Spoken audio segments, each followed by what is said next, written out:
Good morning, everyone. Welcome to my Facebook Live, my Tip Tuesday and Q&A for parents who have a child with autism and have any questions or concerns. So, let's get started. My name is Jess Swart and I'm a board certified behavior analyst. I am the founder of EMU Education Parent and Behavior Supports and J Swart Behavior Consulting. So these are my two different types of services. One is a bit more face-to-face and one is very much online resources and supports for parents who have a child with autism. My real aim and my vision and my mission, I should say my mission, is to support children to reach their full potential. I feel I've been working with children with autism for over 25 years, and I really feel that every individual has so much potential, and we just need to figure out what teaching techniques, what positive behavior supports help our children show their true potential. A lot of our kids understand a lot and are taking in a lot of information, but there's a bit of a barrier there, right? There's behaviors, there's sensory challenges, there's maybe some cognitive delays. But despite all that, our children can still learn. They can still achieve so much in their life, whether that be becoming more independent, going to university, studying a trade, having relationships. Maybe like work is not the priority. Maybe it's that they just have a happy life, right? So I'm sure as a parent, one of your main things is for your child to grow up and be happy. And that's really what I'm here for, is to help our children to learn, because once we have knowledge and skill and capacity, we can make choices. If we have no ability to do what we need to do in life, then it's really hard for us to have choice. And sometimes, we need to learn those skills so that we can choose whether to use them or not. So that's what I'm here for.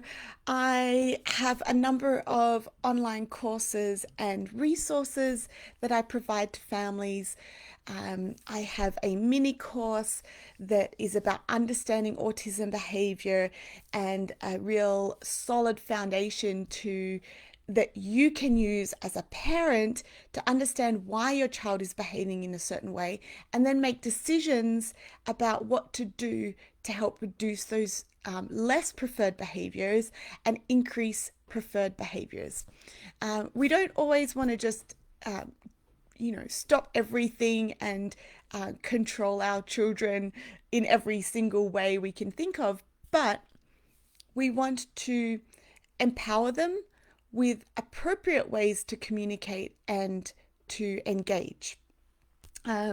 We also want to take into consideration their neurodiversity and how that might impact them. So, some individuals do find, say, for example, eye contact really overwhelming and really difficult. So we might not force eye contact, but we might help them understand that this is how we interact and socialize, and this is how you tell someone through your body that you want to interact with them. So there's all these different things that our children can learn, and we can teach them in a kind, loving, and supportive way, as opposed to just being like forcing them to do this. Okay, so that's a good start for today. I was talking about my resources. So some of my resources are foundational and basic. I have a Calm the Chaos Toolkit ebook that really goes through, if you're more of a reader, more of a visual learner than a listener, then this is a great resource for you, and you can read through it It gives really clear and explicit rationale as to what's happening and why certain behaviors are happening, and then also understanding what you can do to reduce the behaviors in the first place, how to respond to them, and how to teach your child skills, really. So, how to improve their capacity. So that's my Calm the Chaos toolkit. I have my Understanding Autism mini course, um, Understanding Autism Behavior, and that's the Parent Roadmap. That is a recorded course that goes through um, understanding why behaviors occur, knowing how to prevent them, some real specific tools on what to do to prevent behaviors and how to be really specific and clear, and some things that you can implement. It includes sections where I tell you to stop the video and write down, have a think about your child's behavior and your specific situation, and write down what you can try, right? So in the preventative section, I go through quite a number of ideas and tools and strategies, and then I say take time to think about two or three strategies you're going to try this week, and try them consistently and see if they work. A lot of the strategies do work. It's just about tweaking them for your child, right? And using them consistently, and not being too shut down if it doesn't work the first time. Um, when you're implementing something new, your child is also, thinking, oh, what's going on here? Maybe I can push the boundaries, or I don't really like this because I'm having to do something I didn't want to do, right? But over time, when you implement these strategies with love, care, kindness, and consistency, you will see the positive outcomes. So in that mini course, I also go through how to teach skills, which talks a lot about how to break skills down, and then also how to respond. Responding is usually the last thing, but there are times when our preventative skills don't work, our preventative tools don't work, when we haven't been able to teach our child to consistently respond in a certain way to get the outcome they want, or sometimes they haven't learnt the coping skills or the regulation skills to deal with the situation, so we have to respond. And ideally, the main thing is when we're responding, we're remaining calm ourselves and grounded. Our children are heightened, right? They're finding it really hard to feel regulated and grounded and calm. So we need to be that model. If we're getting heightened ourselves, we're further escalating that feeling that they have, right? We need to be that grounding security. Now, you might be feeling anxious and heightened yourself inside, but you're just going to try to control that. And then you're going to find your own way to release that energy, or that those emotions that you've controlled, after your child has calmed and when you have a few minutes for yourself. So just know that yes, there are times when you're going to have to hold yourself together in order to support your child's regulation. And yeah, but I go more into that in the Understanding Autism Behavior, the Parent Roadmap mini course. Yeah. I also have my Busting Behaviors Protocol, which is my big program. If you're interested, you can contact me about that. That is a 12 module course. It really goes through the foundational course, which is Understanding Autism Behavior, the Parent Roadmap, as well as a whole heap of other information, lots about autism, lots about a deeper understanding of why behaviors occur, a deeper understanding of how to teach skills, and then some really clear modules around how to teach 4 key skills that are often the cause for most of the difficult behaviors we might see. And those skill deficits are waiting, right? Often our children are triggered because they have to wait. They are often triggered by hearing a no. So we work on tolerating no or not getting what they want straight away. We work on tolerating changes and transitions, very common for children with autism to struggle with that. And then we work on following instructions or cooperation skills. So there are times where we have to follow instructions, whether we like it or not. And this is where we want to build our children's capacity to follow instructions, but doing it in a fun and interactive way so that when you're teaching your child, they're getting a positive outcome from it rather than it being this negative, aversive task or activity. Okay, so that's all about my key programs. I'm just going to check our chat here. If you're joining me live today, feel free to come and ask a question.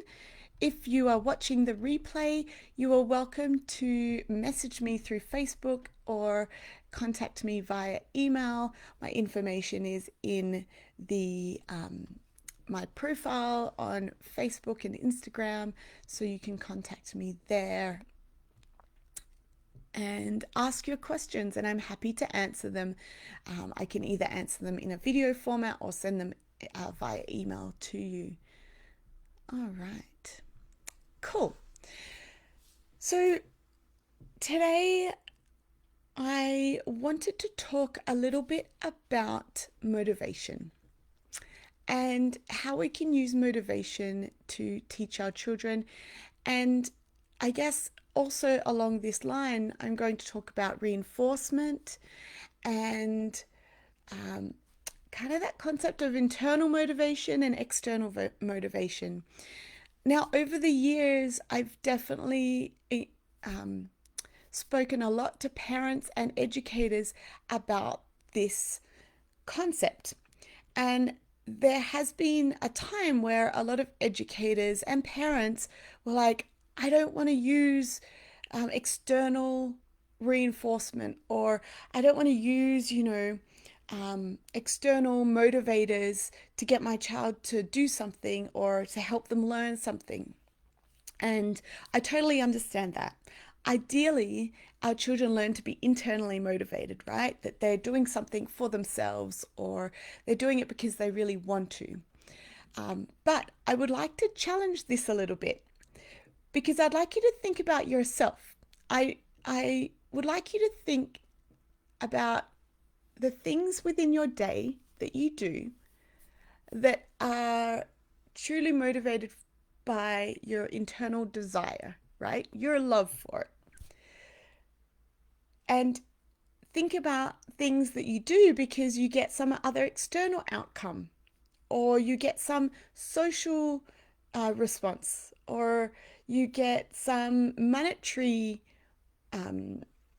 reward, right? For example, work. It's a very classic one.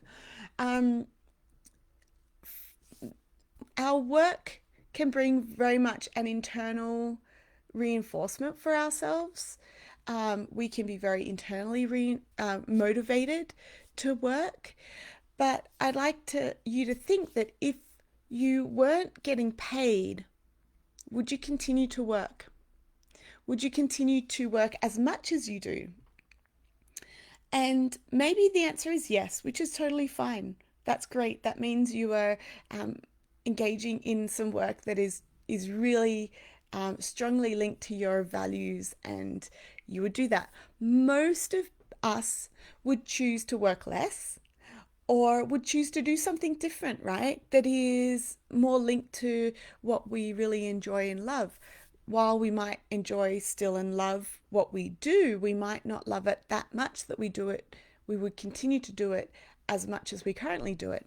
So with your work, you are getting an external reinforcer, which is payment, and that is part of what is potentially motivating you.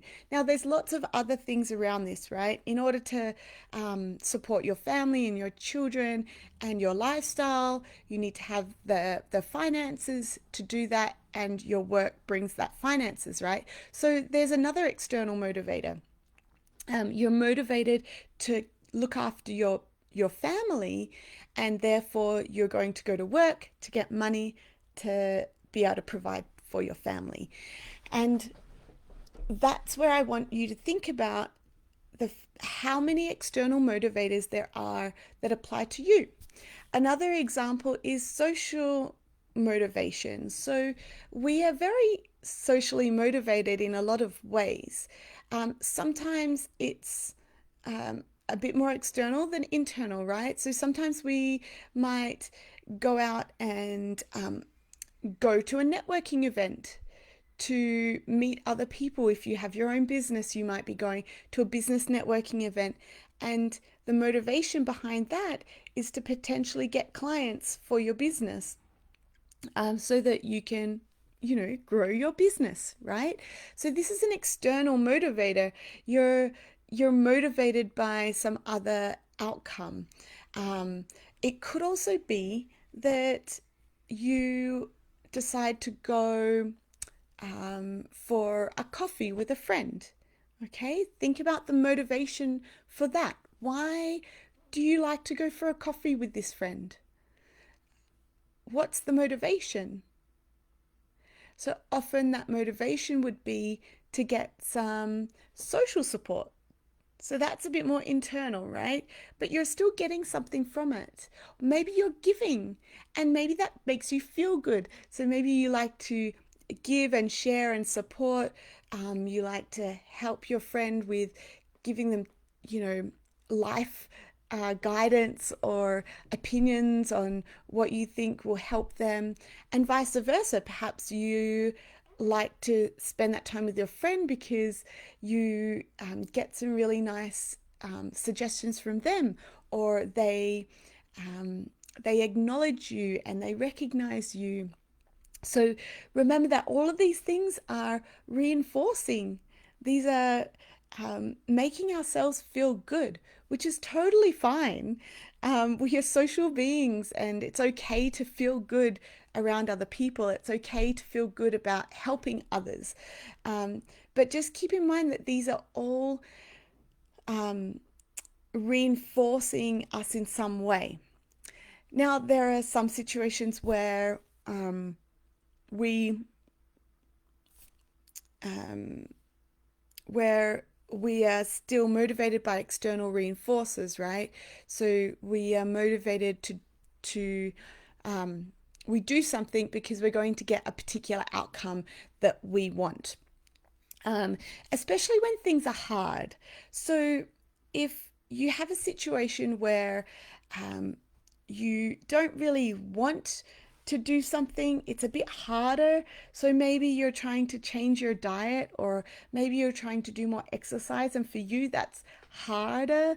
It's not a, you don't really get internally motivated or driven by that. You don't feel the internal reinforcement. So you need to use something external. And that's where we might use like our own reinforcers. So we might say, okay, if I go 3 days without eating any sugary foods, I will treat myself with this. I will, go and get my nails done, or I will make time to go for a walk in the forest, or whatever it might be. But you are trying to motivate yourself by an external reinforcer initially to get that habit going, to learn a new skill, so that then later on you don't need that external reinforcer, and it occurs more habitually, and you've had the outcome, so you're a bit more internally reinforced. And this is where we can link this to our children. A lot of our kids with autism and other developmental delays or disabilities, things are really hard for them. And when things are really hard, we often need some extra motivation. And to just expect a child to be motivated, to work hard, to learn, to cope with a situation they don't want. It's not realistic. And it's okay for us to use some external motivation, such as preferred toys or activities or games. It doesn't have to just be um, a candy, right? I often steer away from sugary foods and foods as reinforcers. It's not the best. If we can avoid it, we do.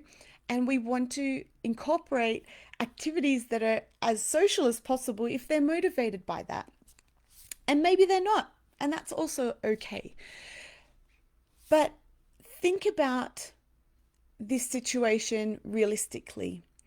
And something I think that people get stuck with is that they think the external motivation has to last forever, or that they're going to become reliant on it. And that's not the case if the reinforcer is faded out systematically and carefully. So we don't keep that reinforcement forever. We fade it out so that the child becomes more independent, less reliant on external, and we transition the reinforcer from like an external, say for example, a toy. So they love spinners. So they get a spinner toy after they do certain learning. And then we want to transition that to be naturally motivating. So it might be that we're teaching a morning routine of brushing teeth, brushing hair, getting dressed, getting shoes on, and then going out. So perhaps in that situation, maybe you're initially we're reinforcing them with, say, a spinner toy that they love, or slime after every step, right? But then we fade that out, and then we transition to the reinforcer at the end being a bit more natural. So it might be that they get to go out and jump on the trampoline for 10 minutes before going to school. So you can think about what would happen naturally, or what would naturally occur in the environment that can be a natural reinforcer for that child once they've completed a task or a skill, or coped with a situation that's tricky for them. So I'd like you to think about that. Motivation is really important to us learning skills, especially when they're hard, and especially when our children have lots of barriers for them that we need to break down so that they can be successful. A lot of our kids will grow up and have this kind of negative failure cycle where they try to do something, it's really hard, they give up, or they try to do something and they fail at it, so they keep failing and failing and failing, and after time they stop trying because there's always this failure that they experience. So putting in place external reinforcers initially can help build up their confidence and their motivation again, so that then they are more likely to try things and be open, and realize that they can get a good outcome, right? So we want our children to learn they can get a good outcome from situations, rather than always just being a reprimand, or an adult getting angry at them or telling them off. So this is really important. So we've got to remember that we can fade out reinforcement. We can teach our children to be internally reinforced by things, and we can use natural reinforcement as much as possible. But this is a real key to our learning. And from the science of behavior, we know that we all learn, and we all learn from our behavior being reinforced, whether that be very naturally or a bit more contrived. We ourselves, you yourself as a parent, as an adult, you have been, certain behaviors that you display now have been reinforced in the past. And that's why you engage with them. And maybe in the past, initially, they were reinforced in an external way, by maybe getting some tickles and praise and like, you know, I don't know, fun interactions from your parents. But then over time, it's faded out, and you've learnt some rules around certain situations to then continue to display that behavior. Some adults haven't, and you'll see people, maybe behaving or engaging in less appropriate ways or less respectful ways. And that could be because there's different types of motivation or capacity, like different things going on in regards to their capacity or their ability to cope with certain situations. Um, okay, so that was a lot about motivation and reinforcement. Actually, something I want to share quickly is you can use little points charts. Sometimes people don't like the idea of using token economy systems, but as I said, it's not permanent. It's a temporary thing to increase motivation in the moment. And what I love about token charts and points charts is that it shows the child how much they need to do this task or activity for before it's done, right? So they have a much clearer idea of how long this less preferred task or activity is going to happen for before they get the outcome they want. So you don't have to have anything fancy. You can literally have a piece of paper and a marker and go from there. So I just whipped up this. Let me see if I can show it to you. Here we go. So look, I've drawn 4 circles here, and I've attempted to draw a picture of us jumping on the trampoline. So I might say, okay, we are going to practice this 1, 2, 3, 4 times, and then we're going to jump on the trampoline. And I might say, do you want to draw a star in the circle, or a smiley face, or a car? Or I'll see if they want to draw something, or I'll draw, or just do a tick, or they can color it in. You can make it interactive in lots of different ways. So then we will set up and practice the skill. We might be doing fun and silly instructions, right? So I'll be like, go to your bedroom, get your sock, and put it on your head. Okay, and that's one instruction. That's 3 steps, right? For some kids, that's too much. For some kids, they'll do it really easily. So they go and do it, and I'm like, yes, you did it, well done. Let's draw a car in the circle. And we draw a car, and we're like, 3 more, and then we'll go jump on the trampoline together. And I'll give them the next instruction. Maybe I'll start to maybe I'll do 3 silly instructions, right? I might be like, go get a cup from the cupboard and put it on my nose, right? So they get a cup and they go put it on my nose, and we do a silly face. So that was great. Then we do another silly one, and then maybe the last one, because we've built up their engagement, they're doing fun, silly instructions. Maybe the last one has something a little more tricky.